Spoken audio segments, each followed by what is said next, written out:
Bueno, estamos en el libro de Efesios y lo vamos a estar estudiando juntos y vamos a tratar de nuevo una vista panorámica de todo el libro. Son 6 capítulos y este libro en mi vida tiene un lugar muy especial. Fue el estudio cual Dios me presentó cuando empezó a cambiar mi manera de pensar sobre las escrituras y por la primera vez pude ver el Evangelio de la manera que lo escribió el apóstol Pablo y como lo presenta la Biblia, y ya entonces sabía en qué estaba creyendo y cómo Dios lo llevó a cabo en mi vida. Esto fue años después de tantos años de haber sido criado en la iglesia, de haber ido a una escuela bíblica.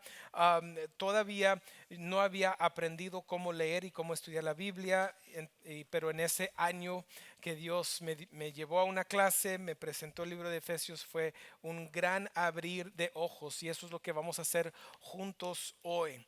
Les quiero presentar que el libro de Efesios lo vamos a presentar en un bosquejo en 4 partes y este es cómo lo vamos a hacer.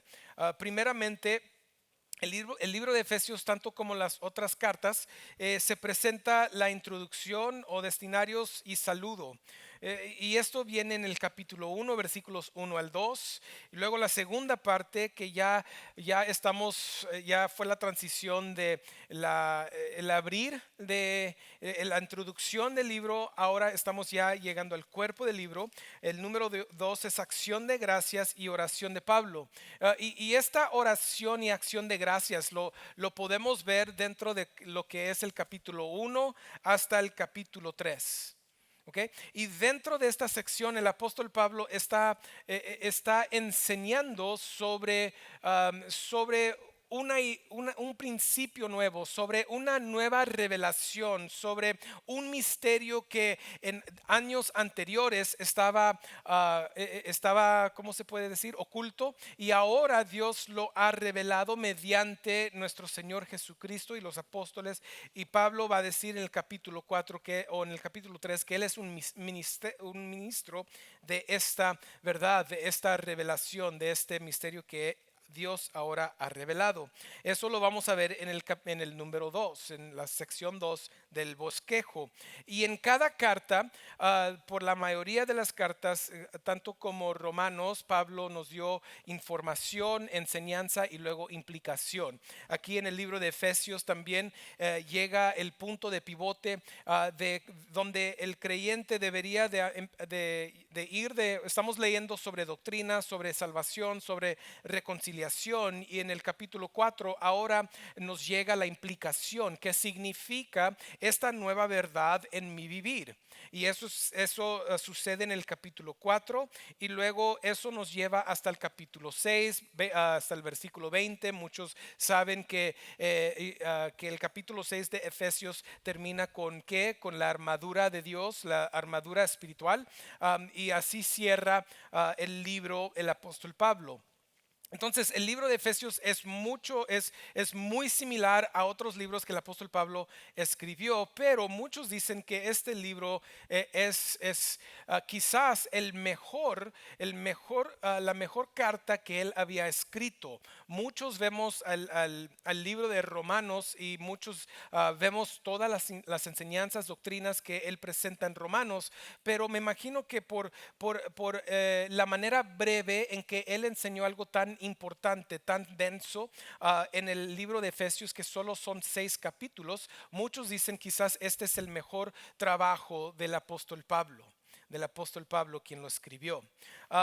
Entonces vamos a tratar de dar el mejor esfuerzo de poder enseñar, no, bueno, sí enseñar, pero también verlo juntos de una manera vista panorámica en 35 minutos y a ver si lo podemos lograr. Si pueden llegar a Efesios capítulo 1, vamos a leer el versículos 1 al 2. 1 al 2. Y vamos a contestar 2 preguntas. ¿Quién escribió esta carta? Que ya lo hemos mencionado. Y luego, ¿a quién fue escrito? Si vamos al libro de Efesios, capítulo 1, versículo 1 al 2, dice: lo siguiente en la palabra de Dios. Pablo, apóstol de Cristo Jesús por la voluntad de Dios, a los santos que están en Éfeso y que son fieles en Cristo Jesús. Gracia y paz a ustedes de parte de Dios nuestro Padre y del Señor Jesucristo. El apóstol abre esta carta tanto como lo hace en otras cartas, dando la introducción, quién está escribiendo. Y él da la información. El autor del libro de Efesios es el apóstol Pablo. El apóstol Pablo, y durante este tiempo el apóstol Pablo estaba encarcelado. Pero mientras el tiempo en que él está en la cárcel, el apóstol Pablo no tomó ese tiempo para para darse un pity party. ¿Cómo podemos decir eso en español? Eso mero. Para estar enfocado en lo negativo, para estar emocionalmente quebrantado porque él está en la cárcel. Él no tomó este tiempo como, qué injusto que yo tuve que caer aquí en la cárcel, sino el apóstol Pablo tomó este tiempo para ser súper productivo para el reino de nuestro Señor Jesucristo, quien él en otra carta dice, yo soy prisionero por esta causa. Iglesia, eso es algo que nosotros deberíamos de aprender de esto. Deberíamos de aprender el cómo nosotros poder sufrir bien, todavía sirviendo a Dios, aunque estamos sufriendo. El apóstol Pablo no estaba en ningún lugar confortable. Él no estaba comiendo las comidas que nosotros comemos cada día. Él no tenía toda la comunidad que nosotros tenemos ahorita. No, él estaba sufriendo por causa no de él mismo, sino como dijo Jesucristo, a mí me han odiado, no a ti. Él está sufriendo por causa de Jesucristo, por causa del evangelio. Pero él está tomando este momento y estos días para poder escribir cartas a estas iglesias. Ahora, ¿cuándo fue escrito el libro de Efesios? El libro de Efesios fue escrito entre el año 61 y 62 del año de nuestro Señor Jesús. Y esto es importante, les he dicho, es muy importante para nosotros porque nosotros no seguimos una leyenda, nosotros seguimos una verdad.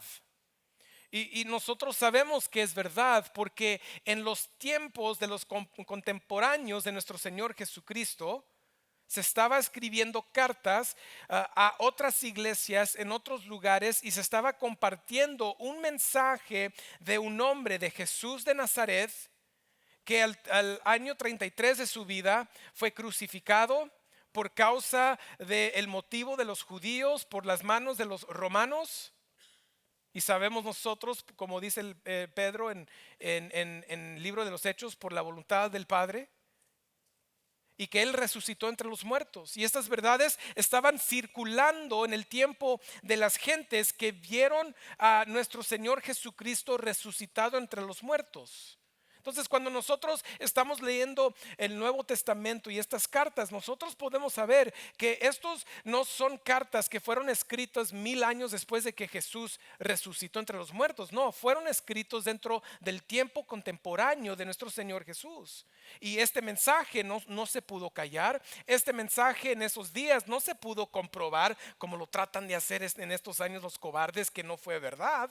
En estos años siguió la verdad y siguió esparciéndose por todo el mundo. Y ahora la iglesia de nuestro Señor Jesucristo no reside solo en Jerusalén, sino ahora reside en todo el mundo. Y los creyentes en Éfeso eran parte de esto. Se cree que el apóstol Pablo escribió el libro de Éfeso, quizás también el libro de Colosenses y Filemón a la misma vez, y estas cartas, los mensajeros junto con Onésimo, quienes Irving les presentó este hombre hace 2 o 3 semanas en su sermón en el libro de Filemón, que él y los mensajeros fueron los que estaban llevando estas cartas a las iglesias. Esta carta llegó a los creyentes en Éfeso, pero no solo para ellos, sino esta carta empezó a circular en todas las iglesias de los pueblitos que estaban alrededor de Éfeso y en el camino hacia donde iban los demás. Entonces, esta fue una carta que circuló en esa área. Y me encanta lo que dice el apóstol Pablo. Dice, yo soy un apóstol, ¿por qué? Por la voluntad de Dios. Iglesia, reconozcan que el hombre que dice, yo soy apóstol, y le dices, pues, ¿quién te hizo apóstol? Pues, no sé, yo soy apóstol. Eso no es un apóstol. De hecho, les quiero presentar algo. Bíblicamente no puede haber apóstoles hoy en día. Un apóstol es una persona que recibió el mensaje y el testimonio de Jesucristo mismo, quien vio a Jesucristo resucitado entre los muertos. Entonces, yo no conozco ningún apóstol hoy en día que estaba vivo en estos días quien vio a Jesucristo resucitar entre los muertos. ¿Ok? Entonces, él es un apóstol, ¿por qué? Por la voluntad del Padre. En otras cartas dice, yo soy un esclavo, yo soy un prisionero por esta causa, prisionero de qué? De la fe, del evangelio, de la iglesia de Jesucristo. Por esta causa yo vivo, yo sufro. Y él estaba completamente bien con eso. Entonces él nos dice quién está escribiendo, hacia quién le está escribiendo. Y en el capítulo 1 el apóstol Pablo abre dándonos una lista. Y hoy les quiero presentar un método de poder leer cartas en la Biblia o leer otros libros. Y uno de estos es, sigan las listas. Sigan listas. Y hoy vamos a ver que el apóstol Pablo nos presenta varias listas. De hecho, en el libro de Efesios, yo me imagino que el apóstol Pablo odiaba terminar una oración en cómo escribía. Porque en el libro de Efesios son puras comas. Esto, coma, esto, coma, esto, coma, y seguía, y seguía, y seguía, y seguía, y seguía, y seguía. Entonces él escribió en forma de listas. Y si uno puede encontrar las listas, uno puede seguir las ideas y el argumento del apóstol Pablo. Es una manera sencilla de hacerlo. Y vamos a practicar esto, vamos a hacerlo juntos. Si abren sus Biblias, vamos al libro bueno, al primer capítulo y vamos a leer los versículos 3 al 14. 3 al 14. Y hay una lista, cuál es importante para nosotros. Esa es una lista de los beneficios de Dios para los creyentes. Esta lista incluye ser escogidos en Cristo Jesús, ser predestinados hacia la adopción, ser adoptados como sus hijos, ser redimidos por su sangre, perdonados de nuestros pecados, colmados con toda sabiduría e inteligencia. Se nos dio a conocer el misterio de su voluntad. Todas las cosas son reunidas, nosotros somos parte de esto en Cristo, es parte de nuestras bendiciones espirituales. Hemos obtenido una herencia, hemos sido sellados con el Espíritu Santo de la promesa. Y es una lista que el apóstol presenta. Vamos a leerlo, vamos a ver cómo lo hace el apóstol. Versículo 3 dice, bendito sea al Dios y Padre de nuestro Señor Jesucristo, que nos ha ¿qué? Bendecido con toda bendición espiritual en los lugares celestiales en Cristo. Porque Dios nos escogió, uno, en Cristo Jesús antes de la fundación del mundo para que fuéramos santos y sin mancha. Eso también es parte de nuestras bendiciones delante de Él. En amor nos predestinó para adopción como hijos para sí mediante Jesucristo conforme a la buena intención de su voluntad, para alabanza de la gloria de su gracia que gratuitamente ha impartido sobre nosotros en el amado.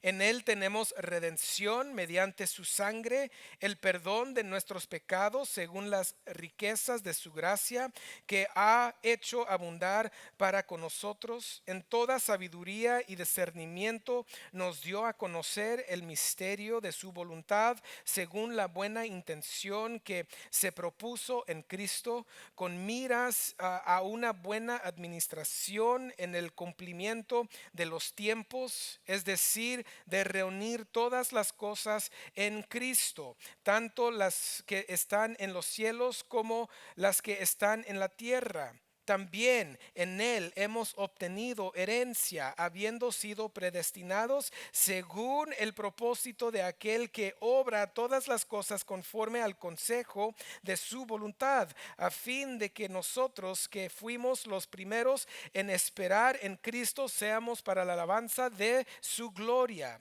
En Él también ustedes, después de escuchar el mensaje de la verdad, el evangelio de la salvación, y habiendo creído, fueron sellados en Él con el Espíritu Santo de la promesa, que nos es dado como garantía de nuestra herencia, con miras a la redención de la posesión adquirida de Dios para alabanza de su gloria. ¿So qué hace el apóstol Pablo? El apóstol Pablo nos está dando una lista de bendiciones espirituales, pero ¿saben lo que no vemos ahí? No vemos, nos ha bendecido y nos va a prosperar en este mundo, nos ha bendecido y ya no vas a estar con enfermedades, nos ha bendecido, tu familia siempre va a estar sano, siempre va a estar completa, nos ha bendecido. No, no se ve ninguna de esas cosas ahí. Yo creo que por eso muchas veces nosotros los creyentes, cuando leemos esto, no le ponemos atención. No entendemos que las bendiciones espirituales son mucho más buenas que de lo que nosotros podemos recibir en este mundo.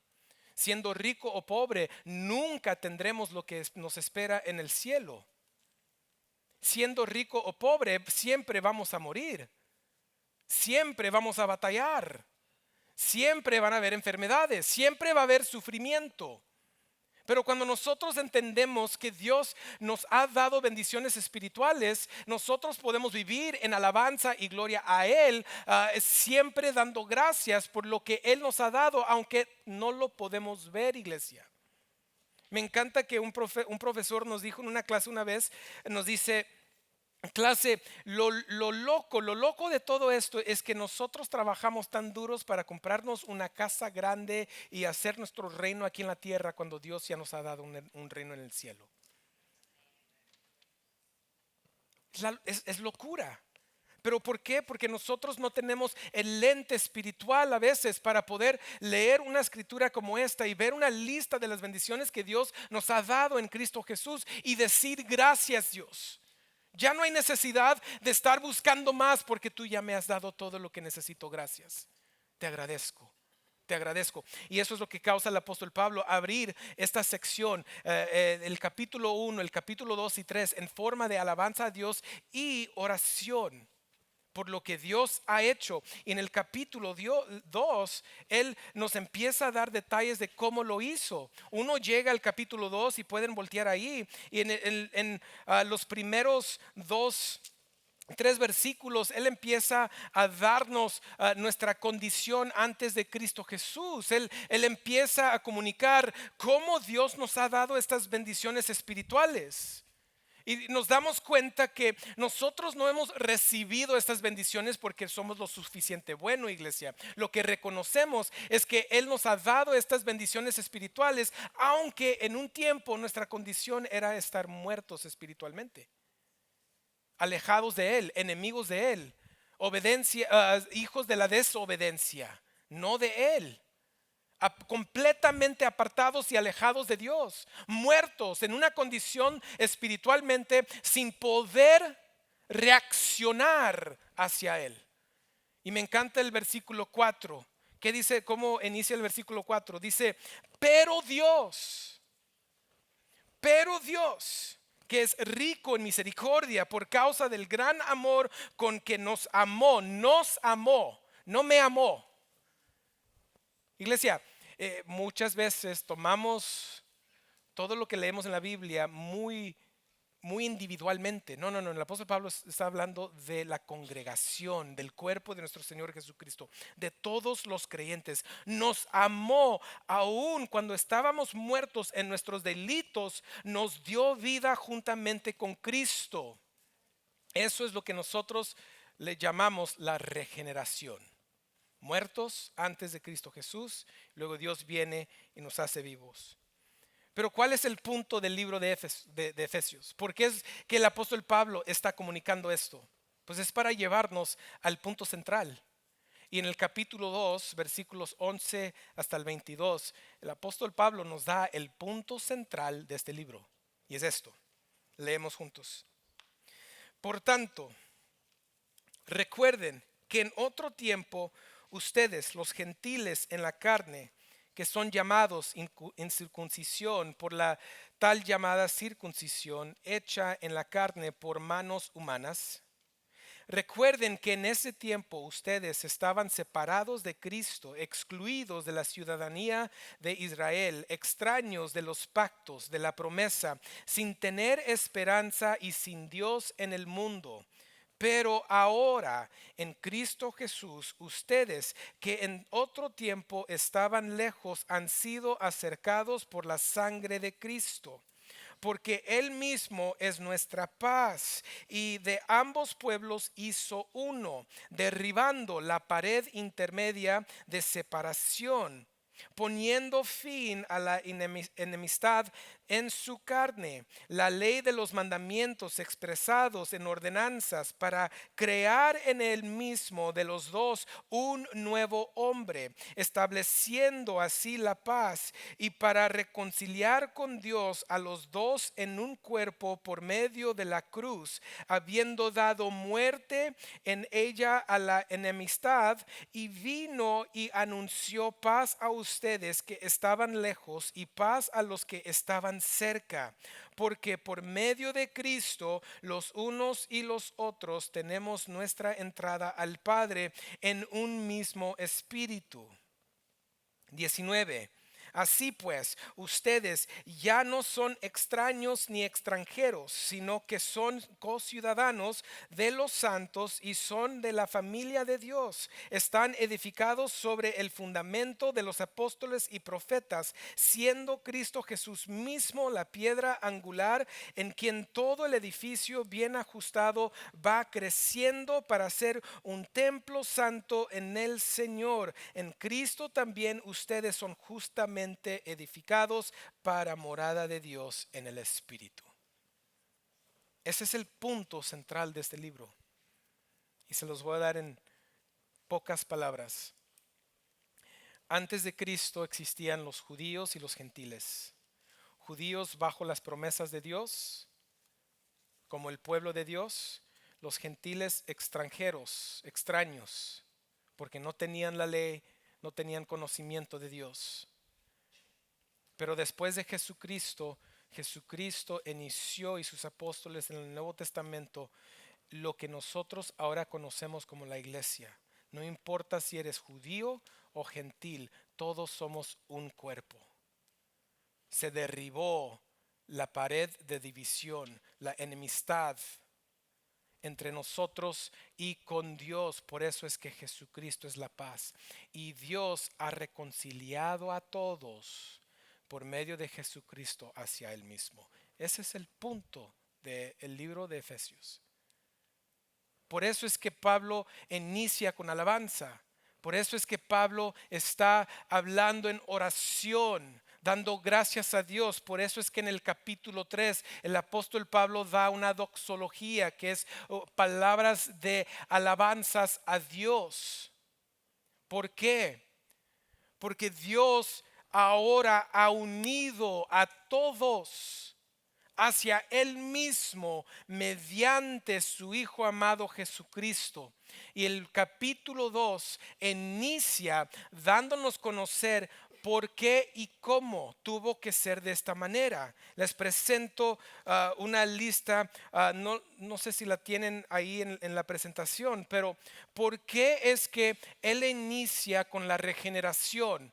Porque el apóstol Pablo tiene que establecer tanto para el gentil y como el judío, la condición, tiene que establecer la respuesta de Dios para la condición, tiene que establecer la base, tiene que establecer el método y tiene que establecer el resultado para todos. Ya ven, no importa si eres judío o gentil, todos teníamos la misma condición. ¿Cuál es? Muertos espiritualmente en nuestros deleitos y pecados, pecadores, obedeciendo el pecado y no a Dios mismo, y por ello alejados de Dios. Todos requerían la misma respuesta de Dios, que fue que Dios por su grande amor nos hace vivo con Jesucristo. Todos necesitamos la misma base de salvación. ¿Cuál es? La gracia. De hecho, en los capítulos 1 al 10, el apóstol Pablo lo repite dos veces. Por gracia tú has sido salvo. ¿Qué significa gracia? Significa favor inmerecida. En otras palabras, la regeneración que Dios trae a nuestra vida no viene porque yo soy suficiente bueno, viene porque Él me ama y me está extendiendo una salvación aunque no me la merezca. Ahora, ¿cuál es el método? El método es ¿por qué? Por la fe en Cristo Jesús. ¿Y cuál es el resultado? Versículo 10. Que todos ahora somos hechura suya. Muchos leen ese versículo y piensan, no, es que cuando Dios me formó en la vientre de mamá y yo salí, yo fui formado, soy su hechura. Con todo el pecado en mí, soy su hechura. No, no, no, no, eso no está hablando de eso. Está hablando de la obra redentora de la salvación. El apóstol Pablo está enfocado en el resultado de la obra de Dios en nosotros. De hecho, a nosotros nos encanta decir bienvenidos a Grace. Lo que deberíamos decir es bienvenidos a Grace. La salvación es un regalo de Dios. Porque de eso está hablando el apóstol Pablo, de toda la obra del versículo 1 al 10. Ahora somos hechuras de Dios para poder dar a conocer a este mundo y al mundo venidero, a todos dar a conocer cómo un Dios santo, perfecto, pudo reconciliar el pecador, el hombre pecaminoso hacia Él mediante su Hijo amado Jesucristo. Eso, iglesia, es una hechura. Eso es una maravilla. Wow. Y de eso habla. Porque todos, judíos o gentiles, lo necesitan y lo requieren.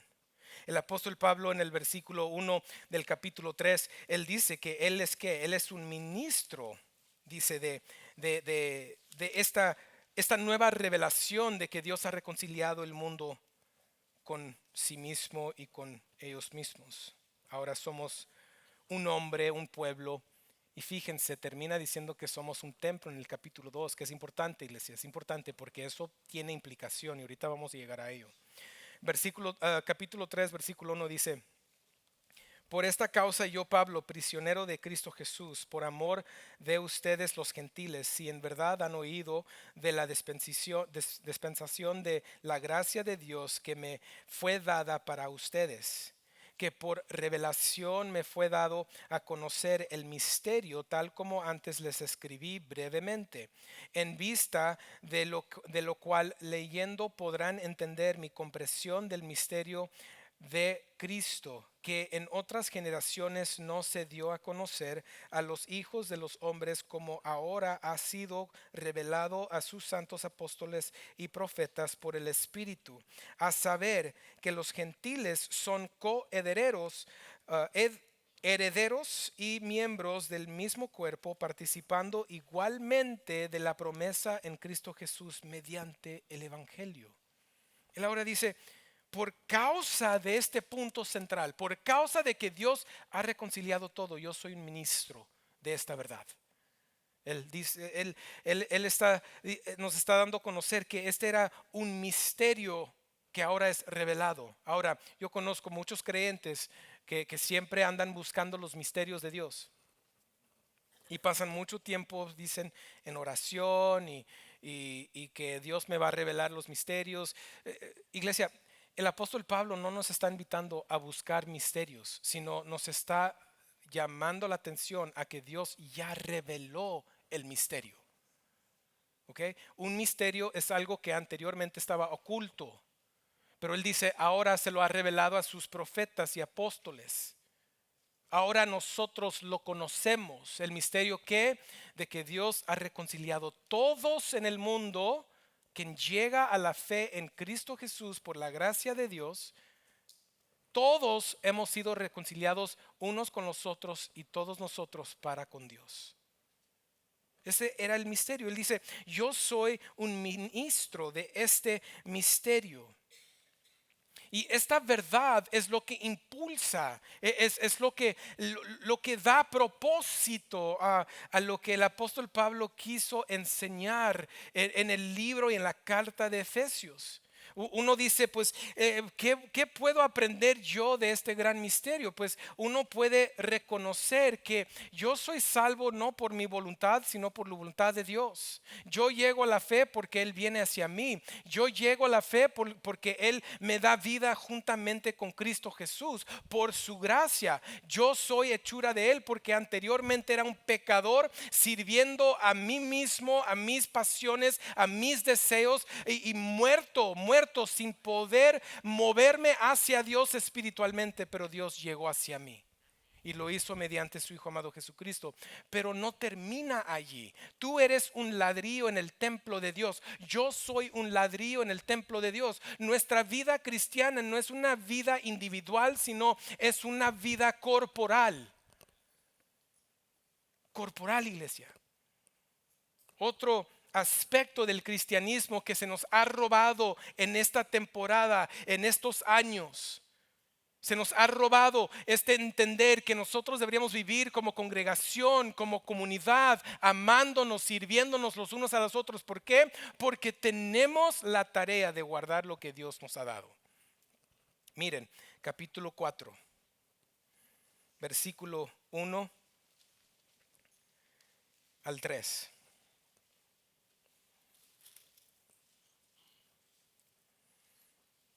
¿Qué dice? Dice, yo pues, prisionero del Señor, les ruego que ustedes vivan de una manera digna de la vocación con que han sido llamados. ¿Cuál es esa vocación? Es la unidad, ser reconciliados unos con los otros, ser un templo, ser de Dios. Esa es la vocación con que han sido llamados, que vivan con toda humildad y mansedumbre, con paciencia, soportándose unos a otros en amor, esforzándose por preservar la unidad del Espíritu en el vínculo de la paz. El apóstol Pablo nos está diciendo que ahora, ya que conoces esta verdad, ya que conoces que Dios ha reconciliado todos a sí mismo mediante Jesucristo, que ya no somos diferentes hombres, sino ahora somos un hombre, un cuerpo, un templo para Dios, hay implicación en cómo deberías vivir. Aquí es donde nosotros vemos que el cristianismo de los Estados Unidos no llega al estándar bíblico. Aquí es donde vemos que el cristianismo muchas veces en Latinoamérica no llega al estándar bíblico. Que nosotros muchas veces pensamos que ahora, pues si soy salvo por la gracia y no por obras, yo puedo seguir en mi pecado. Y pensamos de estas verdades como la luz verde para seguir haciendo todo el pecado que anteriormente hacíamos. Se ve muchos que dicen han llegado a la fe en Cristo Jesús, pero siguen igual viviendo. La borrachera, la inmoralidad sexual, robando, avaricia, el orgullo, todo sigue en nuestras vidas, nada cambia. Nada. ¿Y quién no quiere ese tipo de evangelio? Que, me estás diciendo que solo tengo que decir sí y ahora yo estoy en el cielo, pero puedo seguir haciendo lo que yo quiera en este mundo. Yeah, claro que yo quiero eso. Pero iglesia, eso no es bíblico. No es bíblico. Cada relación que nosotros tenemos en este mundo requiere responsabilidad. Y aún en nuestra relación con Dios hay una responsabilidad que tenemos. Y en esta carta llegamos al punto de pivote en el capítulo 4, el punto de pivote donde el apóstol deja de darnos doctrina y nos empieza a dar ¿qué? Implicación en cómo vivir. ¿Cómo lo vives prácticamente? Nos da una lista. Llegamos a otra lista. La lista de Efesios capítulo 4 versículos 2 al 3 es si nosotros estamos viendo de una manera digna de ese llamado, somos humilde, mansedumbre, paciencia, soportándose unos a otros en amor, Yo siempre les digo, el secreto aquí es siempre saber que no todos te van a caer bien, pero ámalos. Si te cae bien o no, ámalos, soportándose. Y el último, preservando la unidad. Iglesia, una mentira que nosotros tenemos es que nosotros tenemos que manufacturar una unidad, que tenemos que crear una unidad. Pero eso no es correcto. Dios ya lo creó. Dios ya lo esa palabra ya lo hizo. Nuestra única responsabilidad es que preservarlo. Preservarlo. Es lo único que Dios nos pide. Presérvalo.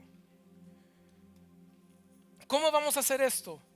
El capítulo 4 nos dice que Jesucristo da dones a la iglesia. En el versículo 11, otra lista de 5 cosas, de 5 dones que Dios le dio a la iglesia. Jesucristo le dio a la iglesia. 1, apóstoles. Apóstoles ya no existen. Profetas. Ya no hay necesidad del profeta, el don del profeta como lo tenía en el Nuevo Testamento. ¿Por qué? Porque ya tenemos la revelación de Dios en nuestras manos. Pero que sí tenemos hoy evangelistas, tenemos pastores, tenemos maestros. ¿Y cuál es el punto? ¿Cuál es la meta para estos dones que Dios le da a la iglesia? Es equipar a la iglesia en amor. Equiparnos para poder vivir humildemente, para poder vivir en mansedumbre, para poder tener paciencia uno con el otro, para poder soportarnos, para poder preservar la unidad que Dios nos ha dado. Versículo 20 en adelante él empieza a hablar de ser renovados de la mente o de nuestros espíritus de la mente. Versículo 25 al 32 del capítulo 4 nos da otra lista. Dice, es vestirnos del nuevo hombre creado según a Dios. Y el número 1 en la lista es que hablen la verdad. Versículo 25. Iglesia, hablen la verdad. Es sencillo. No sé por qué tan difícil para nosotros, pero sí es sencillo. El número 2, enójense, pero no pequen. Es imposible no enojarnos. No todo enojo es malo. Dios se enoja, pero Él tiene una ira y un enojo que es justo. No todo enojo es mal. No roben. Es sencillo. No salga de su boca ninguna palabra corrompida. No entristezcan al Espíritu Santo de Dios. ¿Cómo? Causando división en la iglesia. Sean bondadosos, positivo ahora. Sean bondadosos, sean compasivos, perdónense los unos a otros. ¿Por qué el perdonar? Porque para poder preservar unidad en el cuerpo de Jesucristo, en un cuerpo lleno de aquellos que son santos, pero todavía batallamos con el pecado de la carne o de la carne de pecado que tenemos, ¿qué va a pasar? Iglesia, mírenme, nos vamos a ofender. Pero cuando nos ofendemos deberíamos pedir perdón y y extender perdón.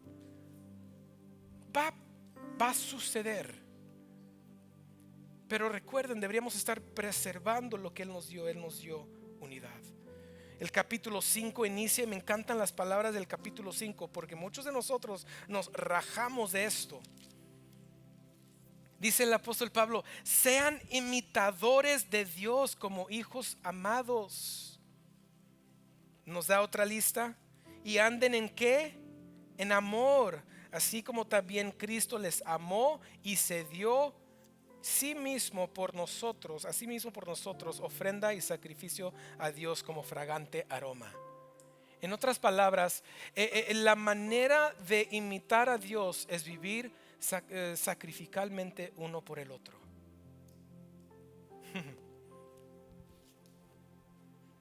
En amor. Sean imitadores. Muchos de nosotros nos gusta decir, sí, yo soy creyente, pero no me mires a mí, ve a Cristo Jesús. Eso es antibíblico. El apóstol Pablo dijo, sigan mi ejemplo como yo sigo a Cristo Jesús. Nosotros deberíamos poder decir, mundo, síganme a mí como yo sigo a Cristo Jesús. Sean imitadores. Nuestras vidas debería ser una carta viva para el mundo de ver que Dios ha hecho por nosotros. Pero la verdad, y yo también he sido parte de esto, somos cobardes. En vez de creer que Dios nos ha dado lo necesario para vivir una vida que representa esta gran reconciliación con Dios por medio de Jesucristo y la fe. ¿Saben lo que es un templo de Dios? Un templo de Dios es el lugar donde el mundo viene a conocer a Dios. ¿Es tu vida un ladrillo sobre el cual el mundo puede llegar a conocer a Dios?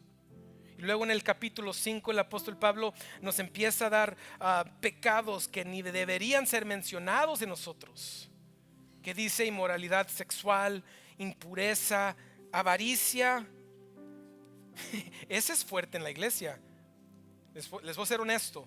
¿Sabe cómo sabemos esto? Porque cuando una iglesia habla de las ofrendas, todos se enojan y se molestan. Y no me digas a mí qué hacer con mi dinero. Ah, ¿es tu dinero? No sabía, yo pensé que todo lo que teníamos Dios nos dio. Pero porque somos ávaros no queremos soltar lo que Dios nos da. Y por eso nos enojamos, nos molestamos. Eso es parte de conducta vergonzosa también, conversaciones necias, bromas, groseras, perdón. Le agregué otra vez, es que está, yeah, anyway. Pero no, ¿cómo deberíamos estar viviendo nosotros? En vez de que estos pecados existan en nuestra iglesia, lo que sí debería existir es agradecimiento y gratitud a Dios por lo que Él ha hecho. Ahora nos empieza a dar en el capítulo, les dije, esta es una vista panorámica, no tenemos tiempo para detalles. Luego en el capítulo 5 nos empieza a dar maneras que esto se puede vivir prácticamente. La aplicación práctica de esto se ve en las reuniones de la iglesia. Esto está en capítulo 5. Se ve en el matrimonio, que el hombre ama a su esposa como Cristo amó a la iglesia, que la mujer se somete al hombre como la iglesia se somete a Cristo. Se ve en la familia que hay orden, hay disciplina y que los hijos están instruyendo los padres están instruyendo a sus hijos en el camino del Señor. Y aún en el trabajo, cómo nosotros trabajamos, cómo nosotros obramos, cómo la actitud que llevamos, el tipo de empleado que somos o supervisor o gerente que somos. Iglesia, esto quiere decir que esta obra redentora de reconciliación que Dios ha hecho en nosotros, este misterio que ahora es revelado en el Evangelio y lo vemos en lo que Dios ha hecho en nosotros, todo esto tiene implicación de cómo deberíamos vivir. Y me encanta porque ahora podemos ver que cuando Pablo empieza a enseñar sobre el matrimonio, no es un tema independiente. Este es un tema que sigue y es conjunto con el punto central de que ahora hemos sido reconciliados en Él y deberíamos vivir de una forma que representa esta verdad. Cuando nuestros matrimonios están bien y sanos, cuando la iglesia no está practicando la inmoralidad sexual con diferentes relaciones fuera del matrimonio, cuando nosotros no estamos practicando el divorcio porque la Biblia dice no, cuando nosotros guardamos que el matrimonio es entre hombre y mujer y no puede ser homosexual, cuando nosotros vivimos de esta manera, representamos el Dios que hizo la obra en nosotros. Cuando nuestros hijos tienen disciplina y no andan como los hijos de los demás que desobedecen y se rebelan contra todos. Cuando ellos tienen orden y disciplina, eso no se trata de mí. Se trata de representar a Dios mismo. Somos tan egoístas en estas áreas. Todo es de Él. Y todo es para Él. Pero recuerden, Él nos dio todo lo necesario. Aún en el capítulo 6 cerramos que el Pablo dice, nuestra batalla no es contra la carne y la sangre, sino contra principados y potestades, contra Satanás y sus esquemas. ¿Y qué dice? Dice, ponte la armadura de Dios. En otras palabras, cada uno de nosotros tenemos una armadura que Dios nos ha dado para estar preparados. Uno, otra lista: el cinturón de la verdad, la coraza de justicia, el calzado de la preparación del evangelio de la paz, el escudo de la fe, el casco de la salvación, la espada del Espíritu, que es la palabra de Dios. Y oren pues en el Espíritu. Eso no es orar en lenguajes misteriosos. Eso sí, simplemente significa: tú eres sellado en el Espíritu Santo, tienes el Espíritu Santo en ti, y cuando oras estás orando en el Espíritu.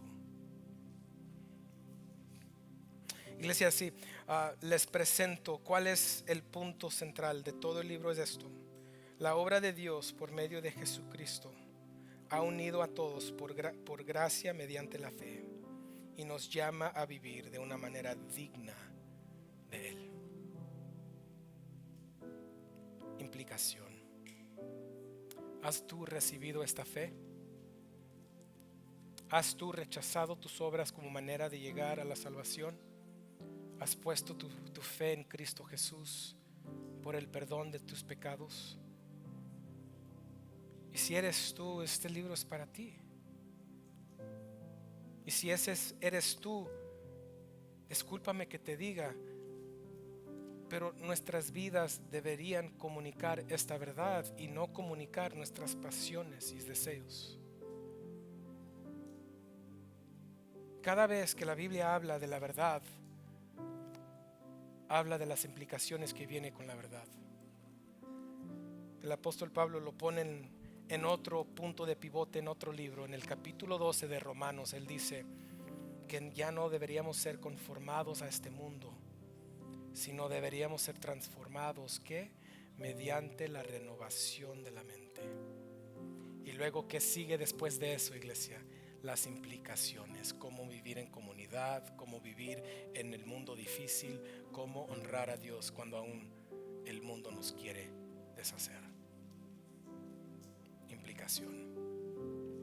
Mi deseo es que nosotros como iglesia podamos lograr ser parte de este templo que Dios está construyendo ladrillo por ladrillo, y que el mundo pueda ver a Dios mediante su iglesia. Amén. Vamos a orar. Padre, te damos gracias por esta enseñanza y este libro que nos das. Pedimos que nos guardes y que nos des las fuerzas, el entendimiento para poder vivirlo. Gracias que tu Hijo amado Jesucristo nos da toda provisión para poder lograrlo, y queremos lograrlo para su gloria. Todo lo oramos en Él.